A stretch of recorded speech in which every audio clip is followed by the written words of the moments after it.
Hello বন্ধুরা, চলো আমরা একটু দেখে আসি স্পিড একটা ওয়েতে ভিডিওটা আমরা সামনে আনছি এবং এই স্পিডি ভিডিওটা দেখে অনেক কিছু শিখতে পারবা। সেটা 1-2 মিনিটের মধ্যে কিভাবে খুব সহজে সুন্দর একটা দৃশ্য আঁকা যায়। প্রথম বেসটা আমরা 2-1 মিনিটের মধ্যে শেষ করতে পারবো, এরপর একটু স্কেচিং করলে ছবিটা হয়ে যাবে।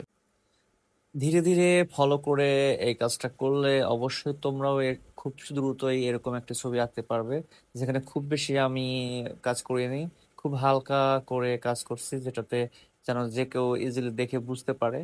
তো এখানে আমি হচ্ছে 8B পেন্সিল ব্যবহার করেছি এবং আমি 8B পেন্সিল দিয়ে মূলত মূল কাজটা করে ফেলবো। আর কোনো কিছু ব্যবহার করবো না। পিছনে হালকা হাত দিয়ে শ্যাডো দিয়ে আমি হালকা সিনারিটার একটা অবয়ব নিয়ে এসেছি। আর এই গাছটাই মূলত হচ্ছে আকর্ষণীয় করে তোলার জন্য আমি কাজ করছি। গাছের গোড়ার দিকে একটু কিছু আহ আহ, লতা পাতা, গাছপালা এগুলো দিয়ে দিচ্ছি যেন দেখতে একটু সুন্দর লাগে।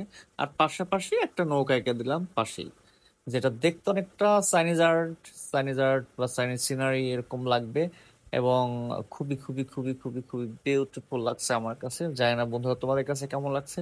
যদি তোমাদের কাছে ভালো লেগে থাকে তাহলে অবশ্যই তোমরা আমার এই পেজের সাথে থাকবা, ভালো ভালো আরো যেন সুন্দর সুন্দর ছবি আমি আঁকতে পারি এবং সবাইকে সেটা ব্রিফ করতে পারি। আমার ছবিগুলা সাধারণত আমি ব্রিফ করে থাকি যেন সবাই শিখতে পারে। ধন্যবাদ।